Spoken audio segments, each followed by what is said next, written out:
Korean in Australia, an Australian adoptee in Korea. In both places, it means contending with histories you're often written out of. I'm Meg O'Shea.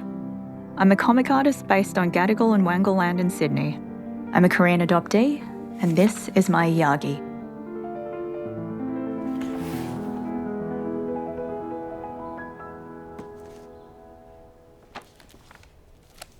This is a little zine that I was commissioned to make for a magazine called Going Down Swinging.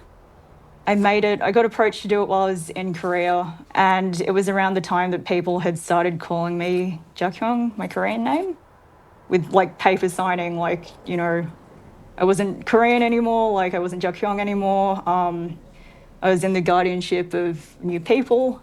Also just like kind of thinking about like, you know, the person I was before that particular paperwork was signed off on. And yeah, this is one of the few comics I've shared with my mom. Like previously when we've talked about adoption-related stuff, it hasn't been easy. It's gotten like quite emotional. So it was like pretty rare for me to share this with her because I tend to avoid it.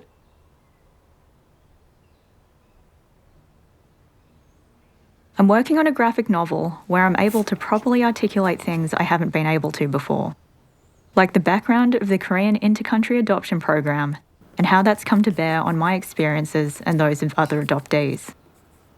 So this is an outline of the graphic novel I'm working on right now. It covers basically everything I've found out through my research into my own adoption history, as well as like a period of living in Korea, which was part of that. From this outline, I've started making more kind of fleshed out comic scripts, just like sketching up pages, working out scale and all that sort of stuff. The story I'd grown up with was simple.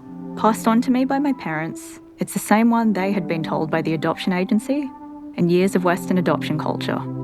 South Korea was full of children unable to be cared for, but as I got older, there were some unanswered questions.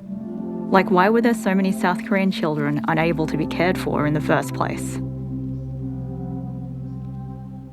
So under social worker's recommendation, it says, Jakyung is a 22-day-old Korean baby girl who looks bright with fair skin and whose thick hair looks charming. She is well at foster home and is rather fine in health and developmental state due to foster mother's loving care. We do hope this cute Jakyung will be matched with nice adoptive parents as soon as possible and grow up to a bright and happy child.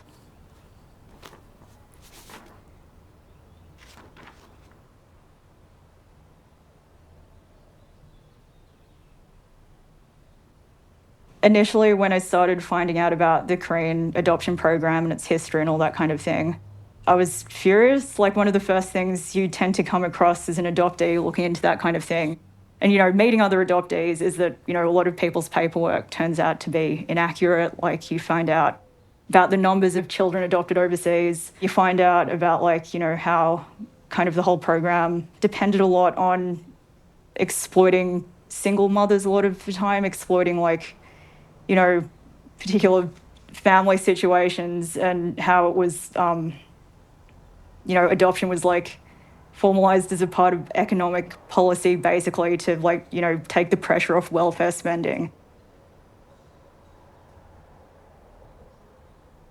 I was registered as an orphan by my adoption agency, even though I found out my Korean mother is alive.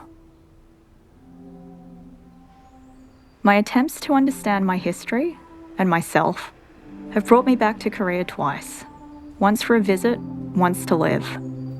I found that for every new piece of knowledge I gained, 1,000 more questions would arise.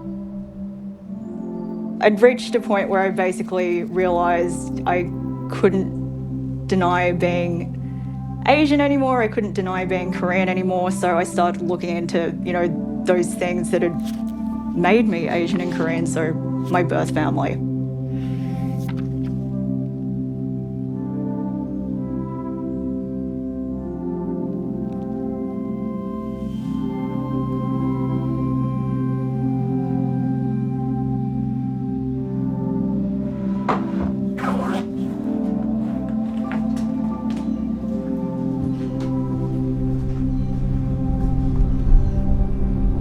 through comic making, but also as I've gotten older, I've come to understand my parents' attempts to conceive and the fact they were denied it.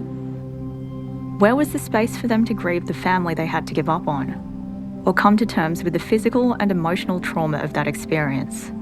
And did this explain how hard I'd clashed with Mum later in life, when I began to reckon with who I was outside of her and Dad?